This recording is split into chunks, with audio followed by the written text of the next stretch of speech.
17,000 post graduate की सीटें बढ़ाने का काम किया है। और ये सब होने के बाद अगर इलाज कराने के लिए पैसा नहीं है और दवाई लाने के लिए पैसा नहीं है तो इंफ्रास्ट्रक्चर भी पड़ा रहेगा।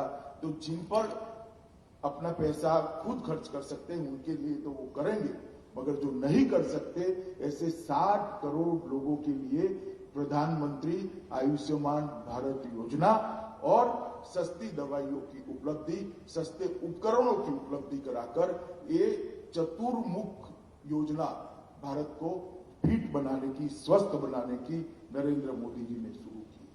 मित्रों, ये विजन मैंने ढेर सारे देशों के डेवलपमेंट के नक्शे को मेरा स्टडी करने का स्वभाव है, करें। मैं बताता हूं, दुनिया भर के स्वास्थ्य क्षेत्र में आज सबसे अच्छे से अच्छे देश होंगे। इतनी विपरीत परिस्थिति में से 6 साल के अंदर एक कार्य योजना बनाकर, एक चहुमुखी विकास की योजना बनाकर इतने कम समय के अंदर इतना बड़ा रास्ता कोई देश ने नहीं काटा है।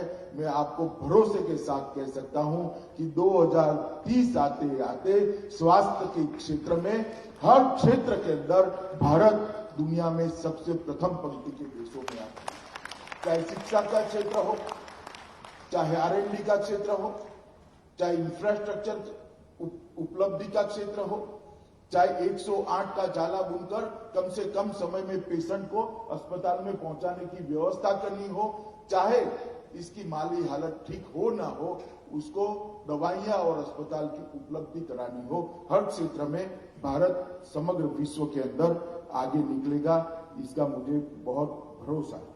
मित्रों, आज जब आप यहां से डॉक्टर बनकर जा रहे हैं, यहां से आपको शपथ भी दिलाई जाएगी और उसके बाद में आप फील्ड में अपने जीवन की नई शुरुआत करोगे। उस वक्त मैं आपको कहना चाहता हूं मित्रों, बड़े पद पर जाने का विचार कभी मत करना। बड़े पद पर जो लोग बैठते हैं उनको दुनिया भूल जाती है। बड़े व्यक्ति बनने का विचार कर कर जाएंगे तो दुनिया हमेशा। बड़ा पद प्राप्त करना बहुत सरल है क्योंकि वो अपने लिए प्राप्त करना, मगर बड़ा व्यक्ति बनना है तो दूसरों के लिए जीना पड़ता है। डॉक्टर साहब ने कहा कि बहुत डाइल्यूशन हुआ है। हो सकता है कि मेडिकल प्रोफेशन के लोगों को लगता हो, मगर मेरे जैसे पेशेंट रहे लोगों को तो लगता है आज भी डॉक्टर पेशेंट के लिए भगवान ही होता है। उसमें वो भगवान के बाद सबसे ज्यादा श्रद्धा है। एक गरीब आदमी, गरीब माँ, गरीब बच्चा, गरीब वृद्ध व्यक्ति जब आपके सामने आता है और आपको अगर उसमें आपका काम दिखाई पड़ता है तो कभी सेवा नहीं कर सकते। अगर इसके अंदर सेवा का और संवेदना का भाव ऐड हो जाता है तो मैं जरूर मानता हूं वो आप में भगवान देखेगा। और ये भाव अगर आपके मन में रहा तो मुझे लगता है कि आपको एक अच्छे डॉक्टर बनने में कोई तकलीफ नहीं आएगी। मित्रों, विवेकानंद जी को आपने पढ़ा होगा, सुना भी होगा। ढेर सारी बातें स्वामी विवेकानंद जी ने कही है, मगर एक बात मैं हमेशा याद रखता हूं। स्वामी जी को नीदरलैंड के किसी व्यक्ति ने स्वामी जी को अमेरिका में पूछा कि ज्ञान की व्याख्या क्या है। ढेर सारे लोग संगीत के विशेषज्ञ होते हैं, वो भी ज्ञानी होते हैं।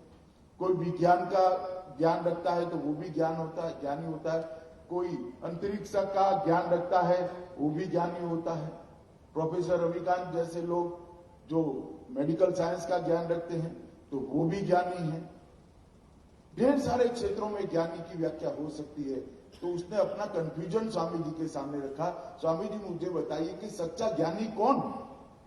जो आर्ट्स में है, जो डिफेंस में है, जो मेडिकल साइंस में है, जो वैज्ञानिक है, कौन सच्चा ज्ञानी है?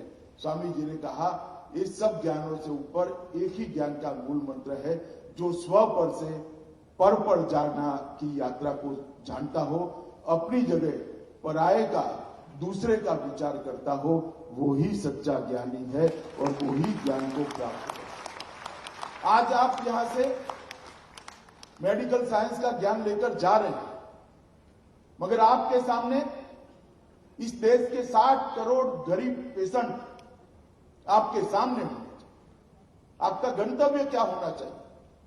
इस देश के हर एक व्यक्ति को स्वस्थ बनाना।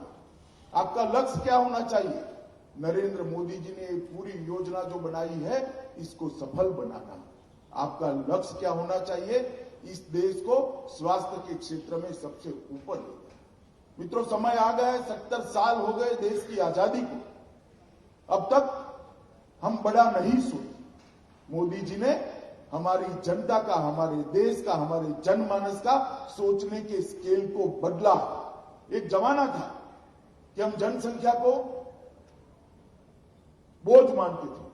आज मोदी जी ने सिखाया, आज 130 करोड़ लोग हैं, जनसंख्या कम होनी चाहिए, परंतु 130 करोड़ लोग, 130 करोड़ का मार्केट भी है।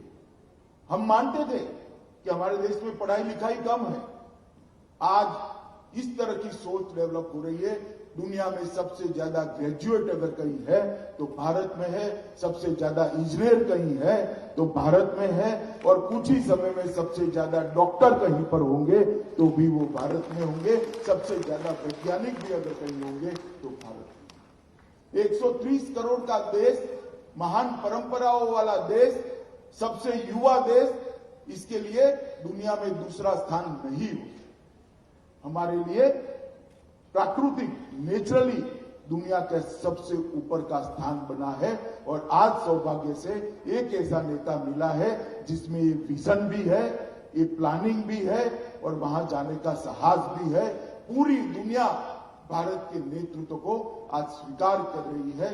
उस वक्त जब आप फील्ड में जा रहे हो तो आप सबको मेरा यही बात मैं कहना चाहता हूं कि आप इस देश को स्वास्थ्य के क्षेत्र में नंबर 1 बनाने के लिए, स्वास्थ्य के क्षेत्र में दुनिया में सबसे ऊपर ले जाने का लक्ष्य ले जाकर निकलिएगा। इस संस्थान से मैं मानता हूं आपका भी ईश्वर बहुत भला करेगा और देश का भी बहुत भला करेगा। जब मैं गुजरात में मंत्री था तब मंत्रिपरिषद के सभ्यों की एक कमेटी बनी थी और बॉन्ड की अमाउंट बढ़ाने की बात थी। ग्रेजुएट होने के बाद, डॉक्टर होने के बाद कम से कम इतने समय देश में रहना पड़ेगा, इसका बॉन्ड देने की हमारे यहां गुजरात में व्यवस्था थी। मित्रों, मैं आप सभी को अपील करना चाहता हूं कि रिसर्च यहां रहकर करिए, अनुसंधान यहां रहकर करिए, अपनी कैरियर को यहां रहकर बढ़ाइए और गांव के अंतिम से अंतिम व्यक्ति के साथ जुड़कर इस देश को स्वस्थ बनाने का, फिट बनाने का लक्ष्य लगाकर आप लोग निकलिए। आपके जीवन में बहुत ईश्वर आपको प्रगति दे और आपकी सभी इच्छाओं को पूर्ति करने वाला यशस्वी जीवन दे, यही ईश्वर प्रार्थना के साथ मेरी बात समाप्त करता हूं। वंदे मातरम।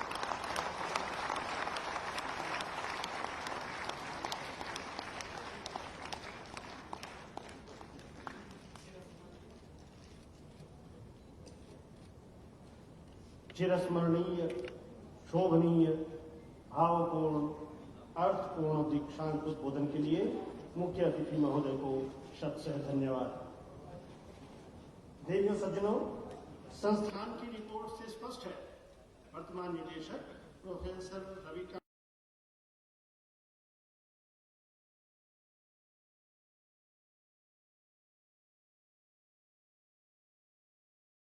जनता party Shri Nalin Kateel ji, the All India General Secretary Shri Muralidhar Rao ji, Shri Govind Karjol ji, the Deputy CM of Karnataka,